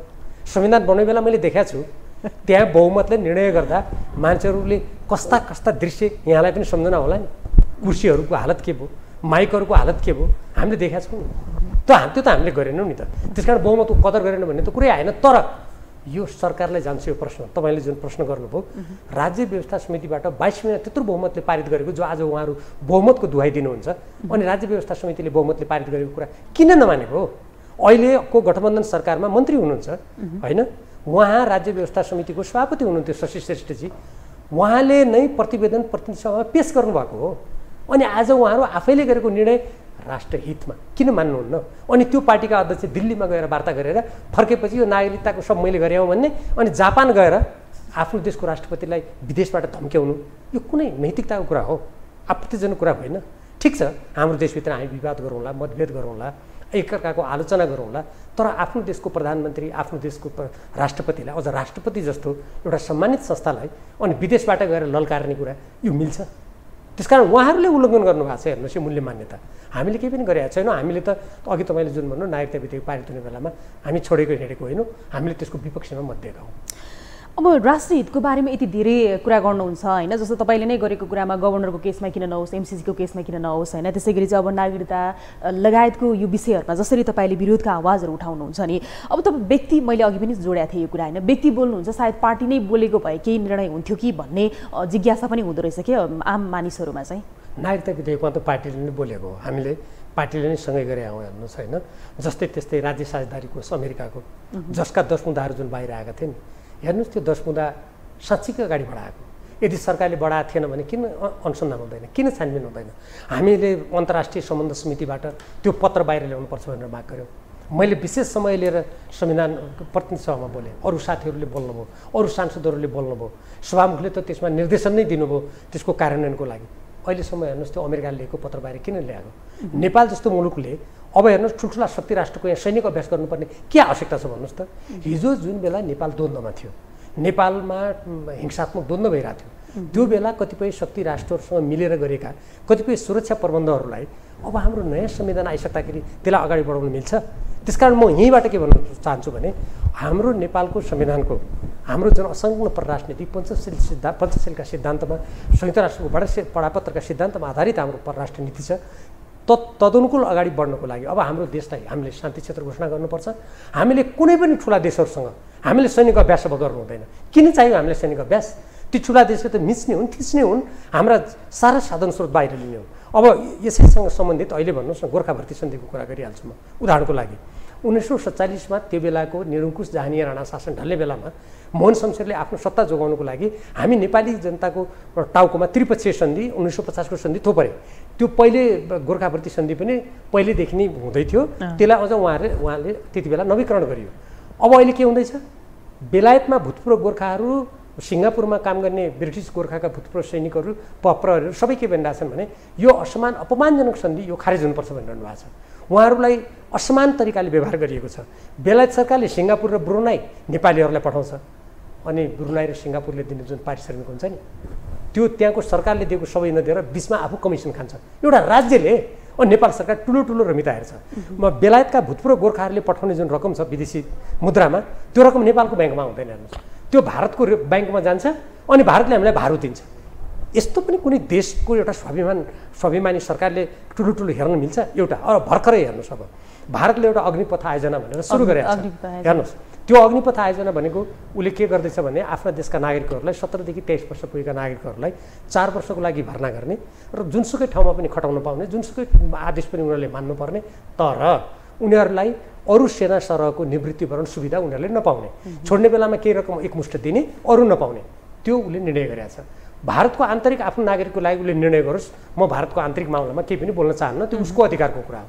तर जब जो गोर्खा भर्ती छ नेपालसँग जोडिएको नेपालीहरूलाई भर्खर हिजो र आज देशका विभिन्न भागमा भर्ती गर्ने कुरा थियो। भर्खरै परराष्ट्र मन्त्रीजीले हामी यहाँ दलको छलफल गर्दैछौँ, केही दिन रोक्नुहोस् अनि हामी जवाब दिन्छौँ भन्यो भनेर मैले समाचार माध्यममा पढेको छु। जब भारतले आफ्नो देशको स्थिति हेरेर 4 वर्षको लागि गर्छ भने अनि हाम्रो गोर्खा भर्ती भने त त्यो नियमित सेनाको रूपमा निवृत्तिभरण पाउने लगायत सबै कुराको लागि त्यो त्यति बेलाको भर्ती हो। जब भारतले त्यस्तो गर्छ भने हामीले गोर्खा भर्ती सन्धि किन जारी राख्ने? यसलाई खारेज गर्नुपर्छ। किनभने कुनै पनि सार्वभौम देशले हेर्नुहोस् भाडाका सिपाही निर्यात गर्दैन। जस्तो उदाहरणको लागि पहिले यो गोर्खा भर्ती खोल्दाखेरि के कुरा भएको थियो त्यति बेला भन्दाखेरि नेपालको मित्र राष्ट्रसँग नेपालीहरू नलड्ने कुरा थियो। तर नेपाली हेर्नुहोस् त पाकिस्तानको लडाइँमा पनि लडे, श्रीलङ्कामा गएर पनि लडे, चीनसँगको 1962 पनि लडे, फकल्यान्डमा गएर लडे। अनि यसरी के नेपालीहरू अर्काको हितमा अनि आफ्नो मित्र राष्ट्र हुन्छ, अरूसँग त नेपालको शत्रुता छैन कसैसँग। त्यसकारण यो उपयुक्त बेला हो, यसको पुनर्विचार गरेर यो गोर्खा भर्ती सन्धि खारेज गर्नुपर्छ र अग्निपथ आयोजना जुन भारतको छ आफ्नो त्यसमा नेपालीहरूलाई कुनै हालतमा भर्ती गर्नु हुँदैन अब, र यो नेपालको राष्ट्रिय हितमा पनि छैन। अब त्यहाँ भनौँ न त्यस्ता सशस्त्र तालिम लिएका एकदम अत्याधुनिक हतियार लिएका मानिसहरू कुनै व्यक्ति 18 वर्षमा त्यहाँ भर्ती भयो, 4 वर्षपछि 22 वर्षमा ऊ देश फर्किने भयो। अनि त्यो त्यत्रो तालिम प्राप्त व्यक्तिको यहाँ सङ्ख्या ठुलो हुँदै गयो भने हाम्रो समाजको स्थिति के हुन्छ? त्यसको लागि त कूटनीतिक यस्ता कुराहरू अहिलेका प्रधानमन्त्री शेरबहादुर देउवाजी यो गठबन्धन सरकारलाई थाहा छैन भने हामी एकदम देशको लागि चाहिँ यो गठबन्धन गरेका हौँ भन्ने नेकपा माओवादी केन्द्रका अध्यक्ष, समाजवादीका अध्यक्ष उहाँहरू के गर्दै हुनुहुन्छ? उहाँहरू किन बोल्नुहुन्न? उहाँहरूको वाक्य, उहाँहरूको घाँटी केले समातेको छ? बरु एकचोटि अन्तर्वार्तामा बोलाएर सोध्नुभयो हुन्छ। यहाँहरूले देशको यत्रो राष्ट्रिय हितको कुरा हुँदा पनि उहाँहरूलाई किन मौन भनेर सोध्नु भएदेखि नेपाली जनताले अलिकति थाहा पाउनेमा अवसर पाउनु। त्यही त अब राष्ट्रवादी राष्ट्रभक्त नेता तपाईँ त हुनुहुन्छ नै, तपाईँ बाहेक नेपालमा कोही पनि छैनन् राष्ट्रवादी नेताहरू? होइन, मैले त्यसो भन्दैन। होइन भन्न खोजेको तपाईँ को देख्नुहुन्छ भन्न खोजेको? नेपालमा हेर्नुहोस्, नेपालमा नेपाली देशभक्त जनताले यो सशक्त आवाज उठाएको भए होइन, हामीले पनि उठायौँ र अन्तर्राष्ट्रिय सम्बन्ध समितिका त्यत्रा सांसदहरूले कुरा उठाउनु भएको छ, प्रतिनिधि सभा उठाउनु भएको छ, राष्ट्रिय सभामा अरू सञ्चारकर्मी यहाँहरू जस्तोले उठाउनु भएको छ, सम्पूर्ण नागरिक समाज जनताले उठाएका छन् धेरैजनाले। यदि त्यो नउठाएको भए राज्य साझेदारी कार्यक्रम अमेरिकाको स्टेट पार्टनरसिप प्रोग्राम एसपिपीमा अमेरिकाको सैनिक अखाडामा परिणत भइसक्यो नेपाल। हेर्नुहोस् अहिले यो नागरिकतामा पनि यदि बहस नभएको भए अझ यसलाई अझ योभन्दा खुकुलो बनाइन्थ्यो हेर्नुहोस् होइन। र नदीनालाहरू अब हेर एकपछि अर्को, मलाई त अचम्म लाग्छ हुँदा अब कतिसम्म भइसक्यो भने नेपालमा नेपालको धेरै ठुलो राष्ट्रिय लगानी भएको आफ्नै अभाव भएको तालिम प्राप्त जनशक्तिलाई निर्यात गर्ने भन्ने भर्खरै यो सरकारले निर्लज्ज ढङ्गले सम्झौता गरेका छ। अब नेपालका स्वास्थ्य कर्मीहरू एकातिर देशभित्र कानुन कस्तो बनाएको छ भन्दाखेरि नियमावली, अब हाम्रा जति पनि जनस्वास्थ्य उत्पादन गर्ने नर्सहरू आदि उत्पादन गर्ने संस्थाहरूलाई धेरै नियन्त्रण गरिदिने, अब हाम्रा जति उत्पादित जनशक्ति छन् त्यसलाई बेलायतमा निर्यात गरिदिने, यो अर्को गोर्खा भर्ती सन्धि जस्तो छ। अनि हाम्रा स्वास्थ्य संस्थाको के हुन्छ हेर्नुहोस् त, आज नेपालका कतिपय जिल्ला र स्वास्थ्य केन्द्रहरूमा जानुभयो भने स्वास्थ्य संस्थाहरूमा त्यहाँ हेर्नु चिकित्सक छैन, त्यहाँ नर्स छैन, आफ्नो देशका जनताले स्वास्थ्य सेवा पाएको छैन, अनि निर्यात गरिदिने। अनि भन्ने के भने देशमा बेरोजगारीबाटै पठाइदियो। त्यसो भए त देशमा बेरोजगारी भयो त सबै युवालाई देश रित्याउने? कुनै पनि एउटा जनउत्तरदायी एउटा सार्वभौम स्वाभिमानी देशको प्रधानमन्त्रीले मन्त्रीले त्यस्तो भन्नु मिल्छ? आज संसारका जति पनि स्वाभिमानी स्वतन्त्र देशहरू छन् कसैले आफ्नो तालिम प्राप्त जनशक्तिलाई यसरी निर्यात गर्न सम्झौता गर्छ? त्यसकारण अहिलेको सरकारका प्रधानमन्त्री हुने व्यक्तिहरू कस्तो मलाई लाग्छ भने नि हेर्नुहोस् सत्ताको लागि स्वार्थको लागि विदेशी भक्ति गरेर शक्ति आर्जन गरेर जे पनि गर्ने यो धन्दामा लागेका कयौँ घटनाक्रमहरूले देखाउन थालेको छ यो धेरै आपत्तिजनक कुरा हो। अनि तपाईहरुले नै बनाउनु भएको प्रधानमन्त्री हैन भनेको आफ्नो पार्टीको अध्यक्षलाई प्रधानमन्त्री हुँदाखेरि बालुवाटार पुर्याएर के रे बालुवाटारबाट बालकोट पुर्याएर तपाईले नै बनाउनु भएको प्रधानमन्त्री हैन। उहाँलाई हामीले पुर्याएको हैन हेर्नुस्। यसमा दुईटा कुरा हैन ठीक छ मैले यो भनिहाल्छु किनभने संवेदनशील विषय भयो। हामीले नेकपा बनायौँ, नेकपाको झन्डै 2/3 थियो। त्यो 2/3 जोगाउने जिम्मा कसको हुन्थ्यो? यो प्रष्टीकरण त यो जिम्मा कसको हुन्थ्यो भने त्यति बेला 2 जना अध्यक्ष हुनुहुन्थ्यो, केपी शर्मा ओलीजी र पुष्पकमल दाहाल। मूलत उहाँहरू 2 जनाको, अरू 7 जना सचिवालयका नेताहरू हुनुहुन्थ्यो। अनि उहाँको कर्तव्य होइन। एक दोस्रो कुरा म भन्छु, जहाँसम्म शेरबहादुरको कुरा हो, शेरबहादुर देउवाजीको, उहाँलाई हामीले तत्कालीन प्रधानमन्त्री केपी शर्मा ओलीजीले प्रतिनिधि सभा भङ्ग गर्नु भएको हुनाले नेपालको संविधान निर्माण गर्दाखेरि यी सबै नेताहरू, म पनि मसौदा समितिको सदस्य हुँ नि, सबै नेताहरूको एक धारणा के थियो भने पहिले यो जो प्रधानमन्त्रीले मनपरीसँग संसद भङ्ग गर्दाखेरि हाम्रो देश राजनीतिक अस्थिर वातावरणमा गयो, द्वन्द्वमा गयो, विदेशी हस्तक्षेप बढ्यो। त्यसकारण अब जबसम्म संसदमा विकल्प हुन्छ तबसम्म भङ्ग गर्न नपाइने भन्ने सबैको सहमति थियो। त्यसको विपरीत एकचोटि भङ्ग भयो, सर्वोच्चले पुनर्स्थापना गरिदियो, गल्ती भयो भनेर फेरि भङ्ग भयो। त्यो कुराको मैले विरोध गरेको हो। म अहिले पनि त्यो ठिक होइन भन्छु। तर त्यो कुराको विरोध गर्नुको अर्थ शेरबहादुर देउवाजीलाई तपाईँ नदी सेती पनि बेच्नुहोस्, कर्णाली पनि बेच्नुहोस्, नर्स पनि बेच्नुहोस्, चिकित्सक पनि बेच्नुहोस्, यो देशलाई घुँडा टेकाउनुहोस् भनेर उहाँलाई त्यो प्रमाणपत्र दिएको हो र होइन नि? त्यसो कुरा त्यो भयो हैन। र मैले यो नागरिकता विधेयककै सन्दर्भमा कुराकानी गर्दै थिएँ हैन। अब यो जुन राष्ट्रपतिको सन्दर्भ जुन छ नि, अब राष्ट्रपतिले राजीनामा पो दिने हो कि भनेर चाहिँ सत्ता गठबन्धनभित्र पनि एक खालको हलचल मचिएको कुरा आजबाट त आइ नै सकेको छ हैन। अब राष्ट्रपतिले विधेयक प्रमाणीकरण गर्नु भन्दाखेरि पनि राजीनामा दिने मनस्थितिमा पुग्नु भएको हो जस्तो तपाईलाई लाग्छ कि के लाग्छ? संविधानद्वारा नै राष्ट्रपति भनेको देशको संरक्षक भनेर उल्लेख गरिएको विषयमा राष्ट्रपतिले धेरै पक्षहरू केलाएर तपाईहरु पुनर्विचार गर्नुहोस्, छलफल गर्नुहोस् भन्दा ठाडै उल्टो संसदबाट राष्ट्रपतिमाथि प्रहार गर्ने, राष्ट्रपतिले राष्ट्रहितमा सोच्नुहोस् भन्दा राष्ट्रपतिलाई प्रहार गर्न मिल्छ त? होइन, उहाँले कुनै आफ्नो स्वार्थको लागि कुनै व्यक्तिगत अरू कुनै कुरामा गर्यो भने आलोचना गर्न सकिन्छ, लोकतन्त्रमा गर्न नसकिने होइन। तर नागरिकता विधेयकमा पुनर्विचार गर्नुहोस् यी पक्षमा गम्भीर रूपमा कुरा उठ्यो भन्दा अनि राष्ट्रपतिलाई उल्टै प्रहार गर्ने कुरा भनेको अत्यन्तै गलत हो। यसबाट निसन्देह नै राष्ट्रपतिले संविधानको धारा बमोजिम अभ्यास गरेको जुन कुरा छ त्यसलाई त्यसरी लिँदा उहाँलाई त्यसमा गम्भीर हुनु स्वाभाविकै हो। त्यो स्वाभाविक नै हो होइन। तर जहाँसम्म राजीनामाको कुरा छ, अब राष्ट्रपतिले कसरी सोच्नु भएको छ होइन, उहाँको सोचाइ के छ, उहाँको दृष्टिकोण के छ, त्यो त मैले कसरी थाहा पाउने, मैले थाहा पाउने कुरा भएन। यद्यपि उहाँले गम्भीर रूपमा विभिन्न व्यक्तिहरूसँग छलफल गरेको कुरा मैले समाचार माध्यमबाट मैले हेरेको छु। अब यसमा उहाँलाई के लागेको हुनसक्छ भने नागरिकता जस्तो विषय जो देशको राष्ट्रिय भावना, देशको राष्ट्रिय अस्तित्व, देशको पहिचान, देशको दीर्घकालीन हितसँग गाँसिएको विषयलाई कसैले हल्का रूपमा लिएर ढोका खोलिदेऊ जो आए पनि हुन्छ जस्तो। अहिले हेर्नु शरणार्थी भनेको त जस्तो भने कुनै एउटा देशबाट बिचमा अर्को देश छ भने त्यो अर्को देशबाट तेस्रो देशमा आउनै पाउँदैन शरणार्थी, त्यो बिचको देशमा जानुपर्छ। तर के भइरहेछ, हाम्रो भारत भूमि भएर खुरुखुरु यहाँ आएको छ, सरकार रमिँदै भएको छ। यो सबै के हो भन्दाखेरि यो बढी विदेश भक्तिमा गयो कि गठबन्धन सरकार, त्यसैले हो। त्यसैले अब जहाँसम्म राष्ट्रपतिको तपाईँले प्रसङ्ग ल्याउनु भयो, अब उहाँले जुन यो संविधानको धारा 113 बमोजिम यसलाई पुनर्विचार गर्नु भनेर जुन संवेदनशील विषय उठाउनु भयो, यी कुराहरू उहाँको मैले अघि नै भने संवैधानिक अधिकार र एउटा राष्ट्रपतिको कर्तव्य नै हो। अब यो सरकारले जबरजस्ती गर्दाखेरि फेरि यसलाई जबरजस्ती गर्ने प्रक्रियामा जाने हो भने अब यसमा उहाँले कसरी सोच्नु भएको छ, के सोच्नुहुन्छ, कस्तो तपाईलाई के लाग्छ? अब यो त उहाँको कुरा हो नि। तपाईलाई के लाग्छ, राष्ट्रपतिले राजीनामा दिँदा ठिक हुन्छ कि यसलाई फेरि पुनर्विचार गर्दा ठिक हुन्छ कि के छ? हेर्नुहोस्, उहाँको त्यस्तो विशेषाधिकार र उहाँको एउटा जुन स्थान छ नि, राष्ट्रपति भने आज कुनै व्यक्ति हुनु होला, तर नेपालको संविधानले जुन स्थान दिएको छ, अब उहाँले यसो गर्नुहोस् उसो गर्नुहोस् भनेर टेलिभिजनको मैले अन्तर्वार्तामा भने न मेरो मर्यादा रहन्छ न उहाँको मर्यादा रहन्छ।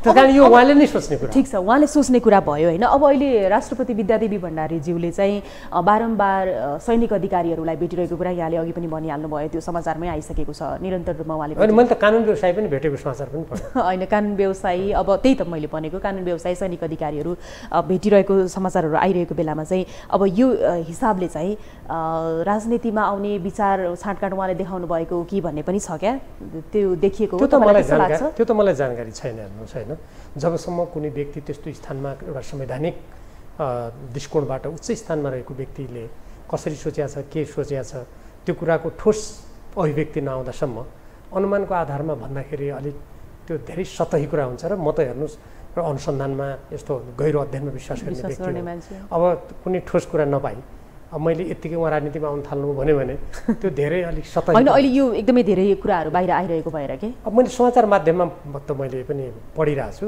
तर त्यसको लागि कुनै ठोस आधार मैले अहिले देखेको छैन। तर राष्ट्रपतिकै विषयलाई कुरा गर्दाखेरि नि राष्ट्रपतिको विषयलाई लिएर जस्तो संसद विघटनको क्रममा राष्ट्रपतिले गरेको चाहिँ गतिविधि त यहाँले पनि विरोधै गर्नुभएको थियो नि होइन? किन उहाँले चाहिँ राष्ट्रपतिले विघटन गरेको होइन नि, होइन प्रधानमन्त्रीको सिफारिसमा राष्ट्रपति। त्यही त मैले भन्न खोजेको, राष्ट्रपतिले त्यति बेला आफ्नो कर्तव्य निर्वाह नगरेको भनेर त्यति बेला पनि त आलोचना त भएकै थियो। त्यो बेला मेरो दृष्टिकोण एउटा थियो, के थियो भने जब नेपालको संविधान निर्माण गर्दा होइन राष्ट्रपति किन पार्टीपट्टि ढल्किनु भन्ने कुरा छ के म त्यो कुरामा आउँछु। त्यो बेलाको सन्दर्भमा जब नेपालको संविधान निर्माण गर्दा विकल्प छौन्जेल प्रतिनिधि सभा विघटन गर्नु हुँदैन भन्ने कुरामा सबै नेताहरूको सहमति भएर संविधानको त्यो व्यवस्था भइसकेपछि प्रतिनिधि सभा विघटनको प्रस्ताव लिएर जाँदा त्यसमा पर्याप्त कानुनी परामर्श सबै गरेर जानु उचित हुन्थ्यो भन्ने मेरो दृष्टिकोण त्यति बेला अवश्य थियो। मैले त्यही भएर त प्रतिनिधि सभा विघटन गलत हो भनेर हस्ताक्षर गरेँ नि। मैले त्यो बेला जे गरेँ मैले ठिक गरेँ भन्ने मेरो अहिले पनि धारणा हो। हेर्नुहोस्, किनभने यो त कुनै व्यक्ति विशेष कुनै प्रधानमन्त्री केपी ओलीजीप्रतिको पूर्वाग्रह पनि होइन होइन उहाँसहित हामी सबै मिलेरै बनाएको संविधान हो नि त। आफैले बनाएको संविधानको मर्यादालाई त आफै त कायम गर्नु पर्यो नि। त्यो बेलाको कुरामा मैले मेरो धारणा त्यो हो। तर कस्तो हुन्छ भने हिजो एउटा घटना विशेषमा जे काम भयो त्यो कामको त्यही बेलाको घटनाले मूल्याङ्कन गर्ने हो। आज एउटा अर्को काम भएपछि यो कामको सन्दर्भमा जे भएको छ उहाँ जसको जुन व्यक्तिको जे व्यवहार छ आज त्यही रूपमा मूल्याङ्कन गर्ने हो। अब 1 वर्ष अगाडिको घटनाको कुराको त्यो बेला जे परिणाम आयो त्यो बेला जे भयो हामीले त्यही बेला आफ्नो धारणा भनिसक्यौँ नि त। ठिक छ, अब यो सन्दर्भमा हामीले कुराकानी गऱ्यौँ। यस सँगसँगै नेकपा एमाले भित्रको जुन गुटगत राजनीति छ नि यो अन्त्य हुन्छ कि हुँदैन चुनाव अगाडि? अब हेर्नु म त अहिले गुटगत राजनीति कति गरिरहेछ के रहेछ मलाई जानकारी पनि छैन। नेकपा एमालेको मान्छे होइन, नेकपा एमालेको सदस्य हो, म त गुडुन्नीमा लागेको छैन नि त। किनभने म कुनै पदाधिकारी पनि होइन अहिले। तपाईँलाई झन् धेरै बायस गरेका छन् पार्टीले भन्छन्, सहकर्मीहरूले पार्टी छोडेर गए हुन्छ नि त्यस्तो राष्ट्रभक्त राष्ट्रवादी मान्छेले त भन्ने कुरा गर्छन् होइन? त्यो पार्टी राष्ट्रवादी अभियान चलाए हुन्छ भन्छ। उहाँहरूले पार्टी छोडेर गए हुन्छ यदि कसैले भने हो भने म कसैले पार्टीमा लाग भनेर लागेको पनि होइन। कसैले छोड भनेर बसेकै कुर्सीमा भन्नुभएको छ के कोही नेताहरूले? यदि उहाँहरूले भन्यो भने उहाँहरूको त्यो पूर्वाग्रह पनि विचार हो। किनभने म जुन दिन पार्टीमा लागेँ नि झन्डै 50 वर्ष अगाडि उहाँहरू कसैले भएर लाग्यो हो र? एक दोस्रो अहिले जो व्यक्ति पार्टीमा ती सबैजना थिए र त्यति बेला। त्यसकारण राजनीतिक दल भनेको त्यो विचार संविधान विधि पद्धतिबाट निर्देशित हुन्छ, त्यो कुनै व्यक्ति विशेषको हुँदैन नि। त्यसकारणले गर्दा म हिजो यो दलमा लाग्दाखेरि पनि म कुनै व्यक्ति विशेषको मुखेर लागेँ होइन। आज कुनै व्यक्ति विशेषले छोडभन्दा म छोड्ने, जा भन्दा म जाने, त्यस्तो हुन्छ र पार्टीमा? अनि तपाईँलाई कुनै म त पार्टीको विधि सिद्धान्त नीति प्रणालीबाट निर्देशित हुन्छु, त्यो हो नि। तपाईँ भन्नुहुन्छ, तर तपाईँको पार्टी अध्यक्षले त्यस्तो गरिरहनु भएको छ र अहिले? होइन, त एकपक्षीय ढङ्गबाट आफ्नै तरिकाले स्वेच्छाचारी ढङ्गले चलिरहनु भएको छ भन्ने आरोप त सधैँ होइन। यसको मूल्याङ्कन पार्टीका सबै कार्यकर्ता जनता अरूले गर्ने हो होइन। अब म पार्टीको एउटा कुनै संरचनाभित्र औपचारिक कमिटीभित्र नभएको हुनाले संसदमा त म छु, नभएको हुनाले उहाँहरूले के गर्नुभएको छ कसो गर्नुभएको छ मलाई त्यो औपचारिक रूपमा कुनै जानकारी छैन। मैले पनि बाहिरबाट अध्ययन गरेर मात्रै बुझ्ने हो। त्यही त तपाईँ नेकपा एमालेकै हुनुहुन्छ अनि नेकपा एमालेकै कुरा बाहिरबाट अध्ययन गरेर मैले सुनिरहेको छु, मैले समाचार पढिरहेको छु भन्नुहुन्छ कि? औपचारिक कमिटीमा नभएपछि त म औपचारिक रूपमा नथाहा भने भयो नि त। कि त नेतृत्वमा तहमा बस्ने व्यक्तिहरूले अलिक फ्राकिलो डिस्कोर्स त्यही त तपाईँ संरचना यस्तो हो भने म थाहा। ठिक छ, तपाईँ संरचनाभित्र पनि नहुने, त्यसपछि चाहिँ अब के भन्छ कुनै पनि जिम्मेवार पदमा नहुने भइसकेपछि त पार्टी प्रतिनिधि सभाको सदस्य त हुनुहुन्छ, अब फेरि कताबाट हुने भन्ने कुरा पनि भयो होइन। त्यो हिसाबले मैले प्रश्न गरेको होइन। अब अर्को एउटा प्रश्न चाहिँ कस्तो छ भन्दाखेरि जस्तो अघि यहाँले सत्ता गठबन्धन अहिलेको सत्ता गठबन्धन भनेको विदेश भक्तिवाद यहाँले भन्नुभयो होइन? सो गतिविधिहरू त्यस्ता छन् भनेर भन्नुभयो र यही बिचमा पनि अब प्रचण्ड पुष्पकमल दाहाल प्रचण्ड माओवादी अध्यक्ष र केपी शर्मा ओली एमाले अध्यक्ष दुईजना मिल्ने सम्भावना यहाँले देख्नुहुन्छ कि देख्नुहुन्न? पहिला अब के अरे एउटै जेटको पाइलट हामी हौँ भनेर हिँड्नु भएको थियो उहाँहरू होइन। अब राजनीतिमा कुनै पनि त्यो खालको चाहिँ के भन्छ सधैँभरि एउटै हुँदैन भन्ने गरिन्छ नि त होइन? जे पनि जायज हुन्छ भन्ने गरिन्छ। त्यो हिसाबले गर्दाखेरि के लाग्छ यहाँलाई? म के ठान्छु भने यो राष्ट्रिय हित साँच्चैकै भित्र हृदयबाट हेर्ने हो भने यो देशको स्वाधीनताको कुरा गर्ने कम्युनिस्टहरू सबै एक ठाउँमा आउनुपर्ने हो। म काङ्ग्रेस पनि फुटोस् भन्ने चाहन्न हेर्नुहोस्, किनभने राजनीतिक दल विभाजित हुने भनेको के हो, राष्ट्रिय शक्ति कमजोर हुन्छ हेर्नुहोस्। अनि विदेशीले खेल्ने त्यही ठाउँमा हो। अहिले हेर्नुहोस् त शान्ति प्रक्रियाको कुरामा राजदूतहरू नेताहरूका घर घरमा गएर घेरिराखेका छन्। यो त हाम्रो मामला हो नि। अन्तर्राष्ट्रिय कानुन मिलेको नमिलेको त हामीले हेर्ने हो। यदि भोलि त्यो मिल्न मिलेन भने संयुक्त राष्ट्रसङ्घ छ, अन्तर्राष्ट्रिय विभिन्न संयन्त्र छन्, त्यहाँ हेर्ने हो नि। अहिले हेर्नुहोस् त एकदम लर्को लागेर पुरा गएर नेताहरूको घरमा गएका छन्, नेताहरू पनि आनन्दसँग त्यस्तो बाहिरको दबावलाई टाउको हल्लाइराखेका छन्। यो देश कमजोर त्यसरी हुन्छ। त्यसकारण यदि साँच्चीकै देश जनता यहाँको कम्युनिस्ट आन्दोलन कम्युनिस्ट पार्टीप्रतिको इमान्दारी हो भने त मार्क्सवाद लेनिनवाद मान्ने, समाजवाद मान्नेहरू व्यक्तिगत स्वार्थलाई पर त्यागेर राष्ट्रको स्वार्थलाई सर्वोपरि राखेर आपसी मतभेदहरूलाई न्यून गरेर अन्तर्भेदहरूको व्यवस्थापन गरेर एक ठाउँमा आउनुपर्ने हो। त्यस्तै गरी नेपाली काङ्ग्रेसले पनि उनीहरूकै शब्दमा उदार पुँजीवादलाई मान्ने, ती कुराहरूलाई एक ठाउँमा समेटेर आफ्ना भित्रका अन्तर्भेदलाई समाधान गरेर एक ठाउँमा आउनुपर्ने हो। अब त्यो भएको छैन। अहिले के भइरहेछ हेर्नुहोस् त, नेपाली काङ्ग्रेस र माओवादी एक ठाउँमा, कहाँ छ यसको तालमेल?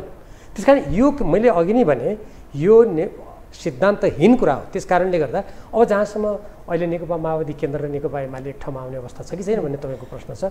मैले अहिलेको जुन वस्तुस्थिति अवस्था परिस्थिति देखेको छु, अहिले नै यी दुईवटा राजनीतिक दल एकै ठाउँमा आउने मैले वस्तुगत परिस्थिति म देख्दिनँ। अब ठिक छ, कङ्ग्रेस र माओवादी सिद्धान्तहीन भन्नुभयो, तर गठबन्धन अहिले चलि नै रहेको छ। स्वार्थमा आधारित गठबन्धन हो। यो देशको स्वार्थसँग यसको कुनै पनि साइन छैन। यदि देशको स्वार्थमा हुने भए त मैले अघि तपाईँलाई भने नि यस बिचमा गरेका यी सम्झौताहरू यस्ता सम्झौता हुने थिएनन् नि, अड्थे होला नि, खोइ अडेको, खोइ राष्ट्रको हितमा बोलेको। तपाईँ यसो भनिरहनुहुन्छ, तर सत्ता गठबन्धनले नेकपा एमालेलाई पाखा लगाएरै एक सिट पनि जित्न नदिकन हामी नै जित्छौँ भनेर जुन चाहिँ अहिले सिट बाँडफाँडमा कुरा चलाइरहेको छ।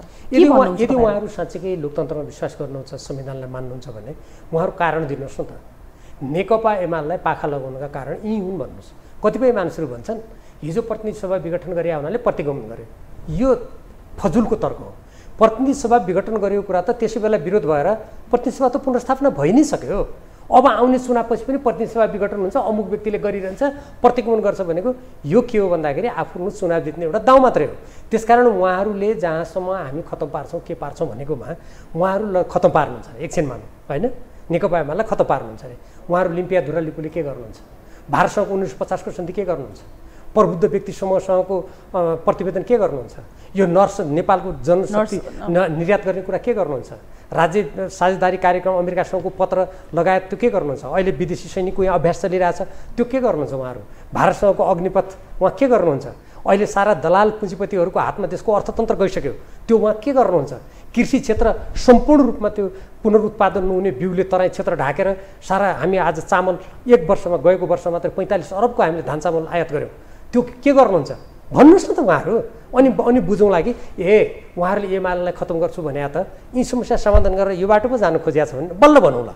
तर उहाँहरू त्यो भन्नुहुन्न। उहाँहरू के भन्नुहुन्छ, तेरो भागमा यति स्थान, मेरो भागमा यति स्थान, फलानु ठाउँमा जित्यो अमुक व्यक्ति जित्यो भने अमुक व्यक्ति आउँछ।